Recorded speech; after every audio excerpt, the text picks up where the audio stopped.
a lot of the stress from dentistry came from having to skim the surface of crowns and fillings and root canals and sleep apnea devices and ortho aligners and implants. And you're not focusing on any one skill set. You're trying to be the jack of all trades, and then by virtue of that, you're a master of none. I am so excited for today's episode. But before we jump into that, we've got to go to our Ask Ken segment. And here's the question that came in. Ken, how do I keep my lenders happy while I'm growing my DSO? I am so grateful for this question. I can answer this with two simple words, and it is no surprises. That is how you manage a banking relationship. If you know there's something that's going to happen in the future, the earlier and sooner you can collaborate with them, always the better. Think of them as a partner, not as the enemy. And the other thing that I'll mention is your bank probably is requiring that you comply with certain covenants. Perhaps there's a percentage of EBITDA or various things that you have to meet within all of that. My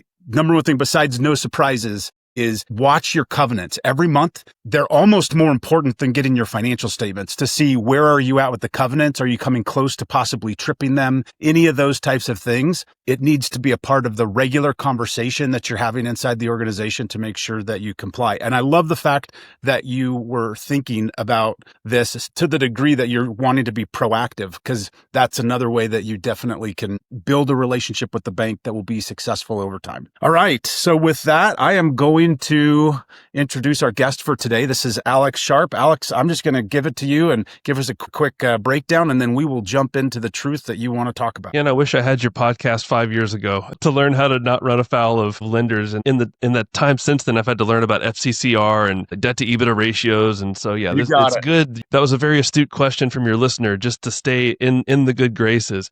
But no, I'm Alex Sharp. I'm the CEO of Shared Practices Group. And the truth that I wanted to bring today is my observation that we live already in a very bifurcated space in dentistry.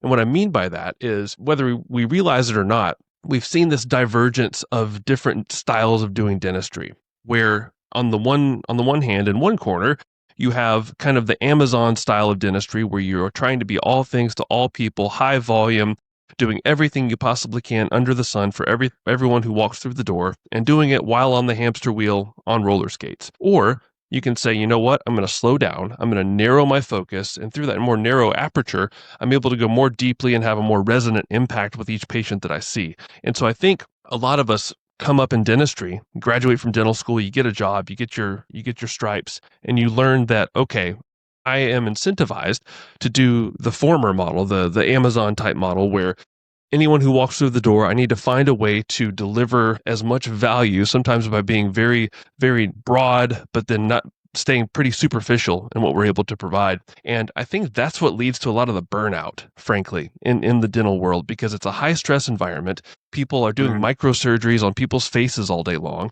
You hear 10 times a day, nothing personal, doc, but I hate the dentist. And so you put all that into a stew, and it congeals, and you end up with a very combustible, stressful situation, unless you have the wherewithal as a provider to say, you know what, this is what I enjoy. I'm going to choose my sub-discipline within dentistry, and I'm going to amplify it. One final story on that topic. I took my boys to the chiropractor this morning, and it's similar in the chiropractic world, where you have one style of chiropractic where they take every insurance under the sun. They have you lined up in multiple chiropractic chairs, kind of like an orthodontic bay, and the chiropractor walks up and goes pop, pop, pop, pop, pop, pop on the different people in a row. Or you can go to the more boutique chiropractor that stretches you and listens to you and spends a lot of time with you. And there's different approaches that fit different people's goals and needs.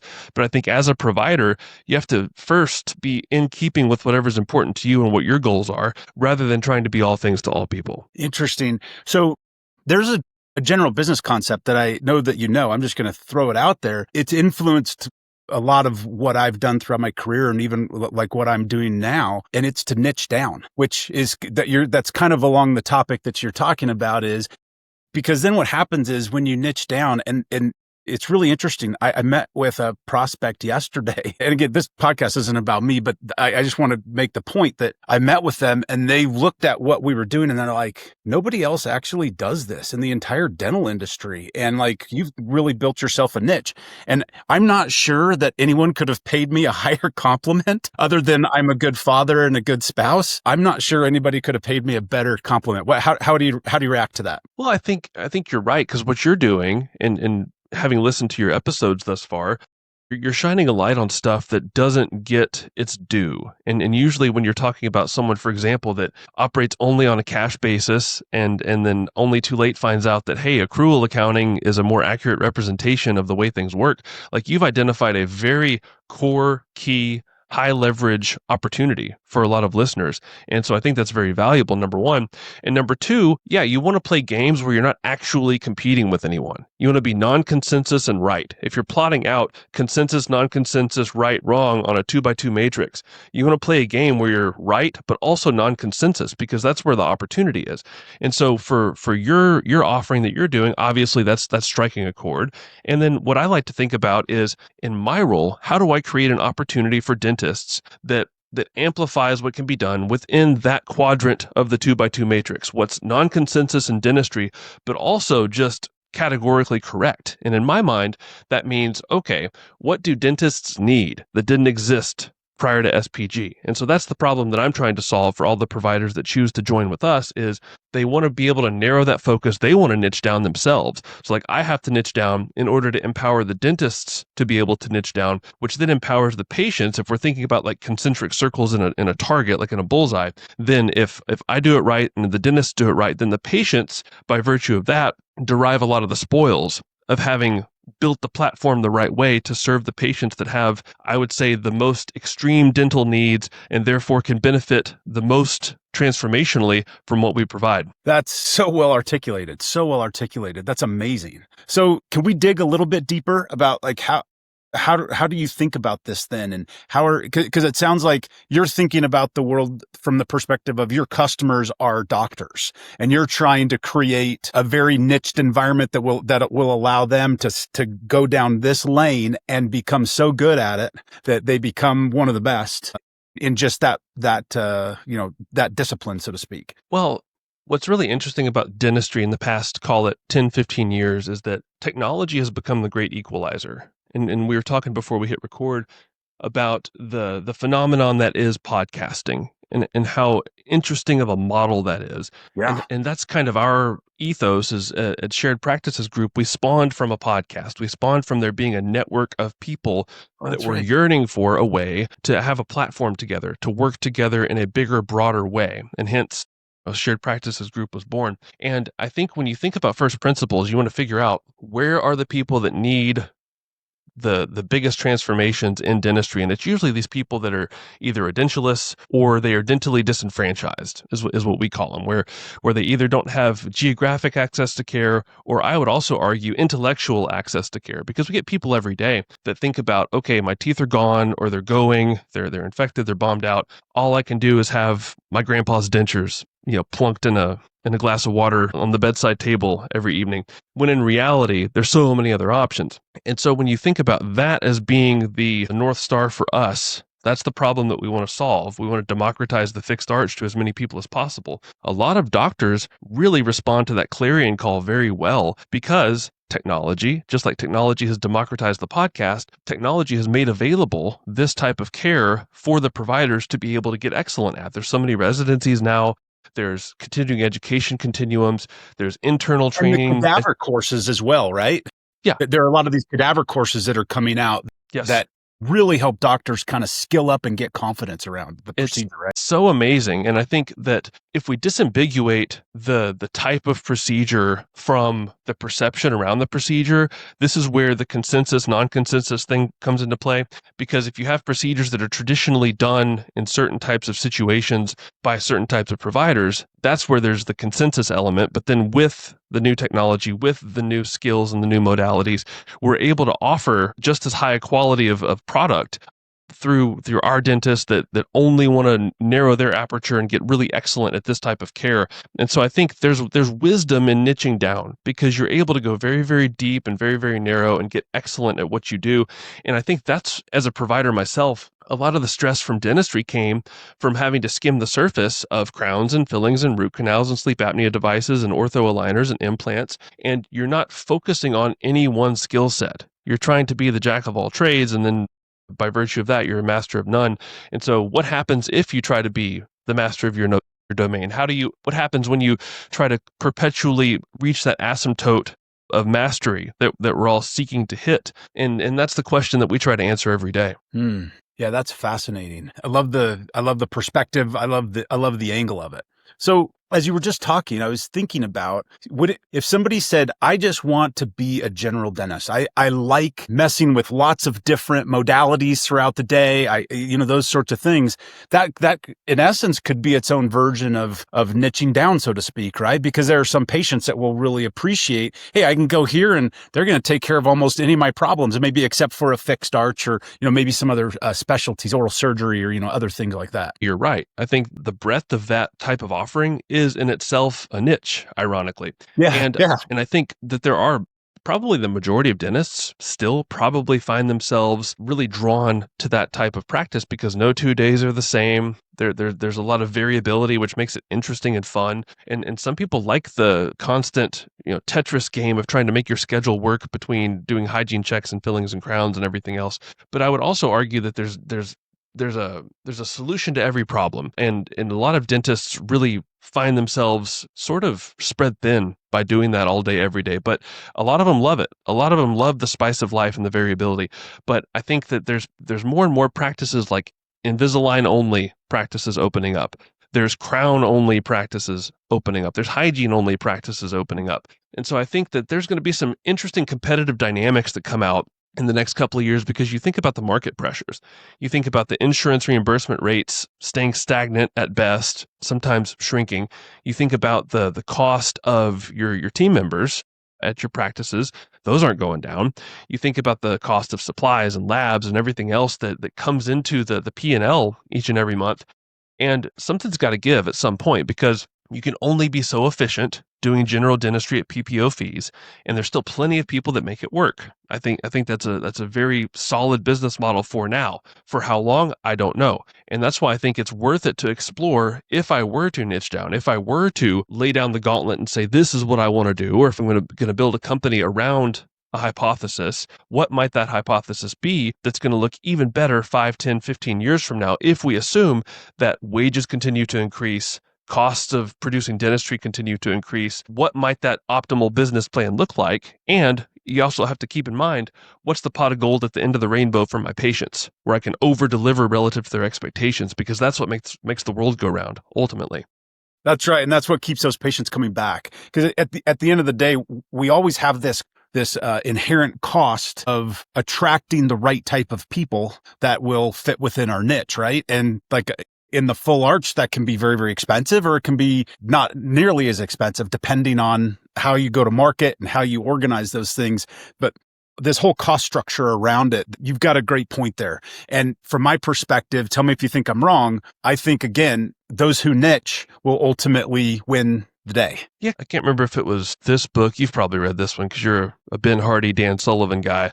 But this one, The Science of Scaling, I think it was in there where it just said simplicity scales, period. Like complexity doesn't. And to me, there's nothing more inherently complex than trying to offer that whole litany of procedures. Because I think about, in our company with almost 40 locations, if we were doing normal garden variety general dentistry, it would be such a mess. If I just think about procurement, like if I just zoom in on procurement, you're dealing with all these different preferences around bonding agents and composites and impression materials and everything else. Whereas if you simplify the actual procedures that you offer and you have fewer procedure codes on the menu, as it were, then there's a lot more simplicity into how we present cases, how we do financing, how we order, how we have budgets. I mean, there's just so much more simplicity that's available when you niche down.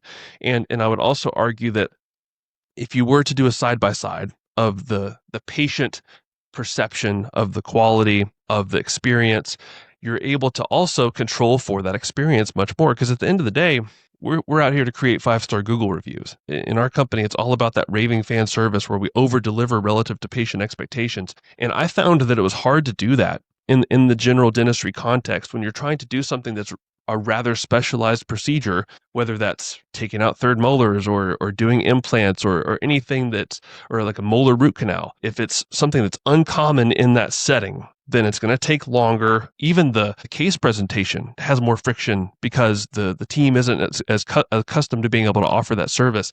But if you're doing it all day, every day, whatever it is, it's going to be smoother. There's going to be fewer bottlenecks, less friction, and the service is probably going to be better if it's something that's usual and customary in your practice. Right. And at the end of the day, all of that leads to a better, more enhanced patient experience, which again goes back to your 5-star review comment. And it also goes back to even the complexity that comes with having way too many modalities potentially that you're trying to work with, and providers that have all of their different opinions about how different things should be done. Like, for example, like I was shocked when I got into dentistry and there were 2 orthodontists that could not have been more different in how they treated patients. And I just sat back and I said, wow, that is ultimately the patients all got served very well, but it was from a totally different perspective. But each of them got what they wanted and were thrilled with the ultimate outcome over time. Well, it's an art form and a science. I think that's what's so attractive about dentistry to those that are called to do it, is that it's not just a formula. There's also a 3-dimensional art element too, where you could have the same exact dentition, the same exact clinical presentation on an X-ray, but then there's 2 completely different people attached to that dentition that you have to keep in mind as you're formulating your plan of attack and actually executing the treatment. There was another phenomenon that I read about recently when I was reviewing, what's the book called? It's the Uncommon Hospitality, or Unreasonable Hospitality rather. That's a good one out there. It's Will Guidara. He talks about the idea of going above and beyond for your clients, or in our case, your patients. And one of the things that he brought up when he was leading the charge at his restaurant was there's always this tension between the chefs and the corporate brass in the restaurant business. In dentistry, it's kind of similar to where you're always juggling the dentist and like the platform, like what's best for the dentist versus what's best for the platform. And it's very, very, very hard to live on that razor's edge right between. And I feel like if you go in knowing that that's going to be a tension, because I think a lot of your listeners and a lot of your viewers are in the DSO space, so they're probably all too familiar with that tension. And I think that if we were to do a study on maybe the top however many DSOs, it would be interesting to see where we would rank them on that teeter-totter, on that razor's edge between what's best for the provider and what's best for the platform. And I think that's something that we would all do well to stare in the face of, is like, how are we ranking relative to that balancing act? And I think that's the job of the boss. That's the job of the CEO, is to say, okay, there's certain things that we just cannot fudge on from a clinical dentist facing perspective. And there's certain things that we just cannot fudge on from a platform health perspective.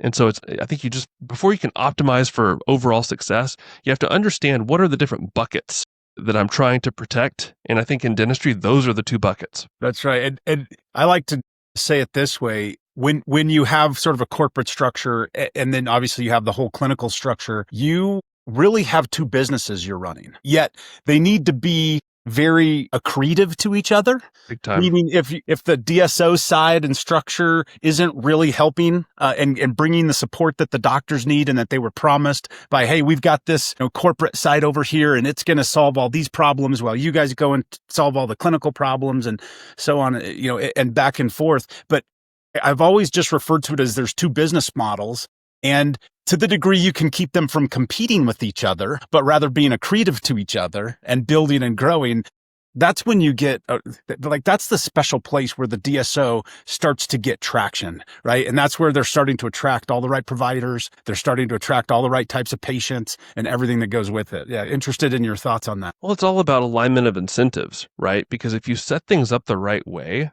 there can be some incredible 1 + 1 = 3 synergy between what's good for the providers and what's good for the platform. And I was interviewing someone for like a high level role at the company recently, and we were comparing notes, and I came up with this idea of, okay, if we were paleontologists and when we were doing the post-mortem on the origin story to understand, like, from which primordial ooze did different DSOs come from?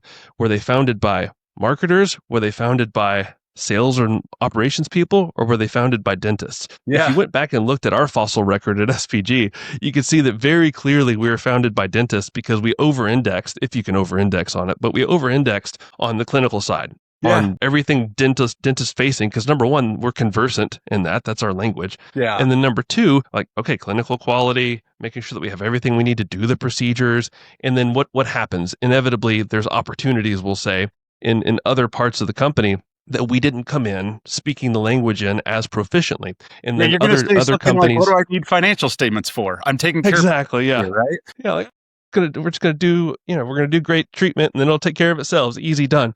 No, but that's not the truth. So, but you could look at other companies and see, like, okay, this started out as a strength, and then they had to develop this aptitude over here. And so I think we talk about how, at SPG, we have to have that balance between the dentist side of things and the platform side of things.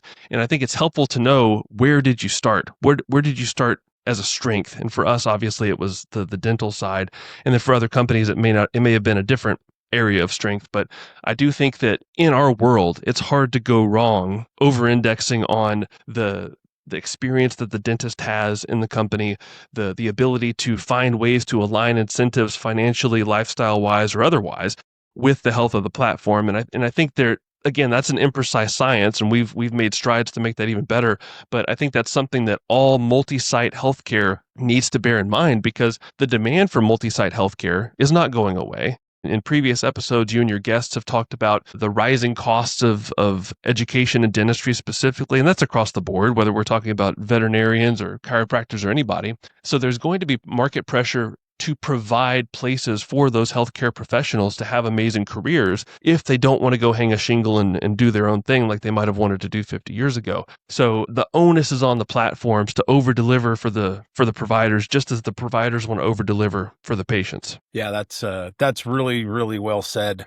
And in this day and age where there's so many opportunities to be misaligned, especially if you have outside investors and sponsors and everything that goes along with that. Right. That the concept of over-indexing, I think that's very relevant and needed in the industry. Sure. Cool. All right. Well, Alex, this has been a fantastic discussion, fantastic episode. Do you have any final thoughts, any final words as we wrap up? No, I think that all of us in this industry that are in the multi-site DSO space, as big as it feels like it's gotten, I still think we're in the very early innings of consolidation as it pertains to where we are as an industry compared to where some parallel industries like pharmacy might be. And we still have a lot of opportunity to set things up the right way. And when I say the right way, I mean to be stewards of dentistry, because dentistry is an amazing profession. We enjoy a lot of, I don't want to say special treatment, but we still have a lot of respect in the lay public, even though they make those jokes about nothing personal, doc, I hate the dentist. But we exist, we have the leverage to be able to do a lot of good things for a lot of people. And so I think the more that we stare that in the face and to say, hey, people actually come to us to have their lives made better, and it's easy to get so honed in on spreadsheets or performance or goals that sometimes you lose sight of the actual impact that we have on people. And one final quote that I'll leave you guys with is, I listened to an interview that David Senra did with Daniel Ek, the CEO of Spotify, recently, and he said a quote that knocked my socks off. He said, "Happiness is downstream of impact." So for anyone that's feeling burned out, think about how resonant is what you're doing every day with the impact that you want to be able to have, whether you're a dentist, non-dentist, leader, follower, whatever your role is. If you're not feeling led to do what you want to do and you're just feeling empty or hollow, how connected are you with your impact? Because I think that cuts across all domains. If we feel like we're having an impact and we're making a difference, and in dentistry, it's service. Service is going nowhere. Newsflash. We have all the AI, all the technology that's evolving and changing. Jobs are going away, or people are getting into new careers. But Service reigns supreme in an economy where people are so used to things being automated and not being face to face. If we can deliver face to face service for something as amazing as dentistry, then we blow any expectations out of the water. Service is going nowhere. So if you are looking for ways to provide value, we're all in the service industry, whether we realize it or not. So focus on customer service. Yeah, that's a great point. I wanted to throw one other thing in along with this, because just as you were talking about consolidation, it reminded me that, because I get asked all the time, hey, Ken, is the industry consolidated, and what's happened, what's going on? And I always just point them to the banking industry. And I say, guess what? Like, there's somebody right now in some small community in the United States is starting up a little bank, getting things rocking and rolling. They're going to grow, and they're going to ultimately sell to a bigger bank and a bigger bank. And all of these things just start to keep coming back around, so to speak. And so from my perspective, I don't think consolidation, I haven't seen any industry where it's actually fully consolidated. Does that make sense? That makes perfect sense. And I love that corollary with banking, because that's so true. Like, you would think that, okay, at some point, if consolidation were a finite game, that, okay, JP Morgan would just be the only bank ever. Yeah. Like, wouldn't you think that? So but that's a good, I never really thought about it. There's going to be somebody at that JP Morgan bank who says, I want to go have more impact. Yes. And so they're going to go and they're going to start their own bank and build out some, nice little community bank that people get excited about and put all their money in and all those different things. And it just, consolidation is a bigger beast than everybody really realizes. And when people say, hey, Ken, is it consolidated? I'm like, it never will be. And the reason is that the pie is always growing. Yeah. Yes. If we're losing sleep at night about consolidation, that must mean that we think that it's a zero-sum game where there's only going to be so many dental offices or so many jobs, but we're graduating more dentists. More and more people have more extreme dental needs than ever. And so I think that's the connection, but I never really put two and two together until now. So thanks for that, Ken. But it's consolidation doesn't need to be this big, extreme existential fear because the pie is always growing. That's a great point. And the reason why it's growing, it's because of all these people that are niching down. They're saying, hey, I want to go do this, and I can do this a little bit better than those other people do it, and I can bring a much greater value. And so that ultimately, right, we're betting on our economy, so to speak, and that's what, at its grassroots, right, that's what drives economic growth and progression. And what blows me away is that I feel like we've been playing this game the last, 4 years or so on hard mode, because when we started at SPG, interest rates were zero. We were like, oh, this is awesome. We're good at this. And then interest rates went up and we thought, oh, okay, now we're playing the game on medium. Oh, now we're playing the game on hard mode. And so I think that there's still a lot of opportunity out there when the economy continues to improve, when interest rates go down, when people are able to actually wipe their eyes and say, oh, I can reinvest in my health. I think there's going to be an interesting sea change that we see as the consumer appetite for what we offer continues to go up. But I'm very optimistic about dentistry as a profession. I'm very optimistic about the experiences that dentists can have in the profession, and the people that are non-dentists that are passionate about dentistry. Like I've welcomed several people that have been in dentistry for 10, 15, 20 years into our company recently, and their perspective and their ability to articulate the power of what we do blows me away, because I do it for a living, and they come in being newer to the company, and they've just got it because they've experienced the other side of the fence. And so then when they see like, oh, this is how it should be done, then it just clicks for them. And then they become the biggest cheerleaders. And it's just really cool to see people that are passionate about what we do, whether or not they have the DDS degree. Yeah, that's a great point. Unfortunately, Alex, we're going to have to end here. This has been a phenomenal conversation. I can't thank you enough. So that's it for today's episode of the Dental Truth Project. Again, Alex, thank you so much for joining and for all of the great insights and things that you shared. If you enjoyed the episode, be sure to follow or subscribe so you don't miss what's coming next. We drop an episode every Wednesday morning. I'm Ken Kaufman, and until next time, keep seeking the truth that helps dentistry thrive. Happy day.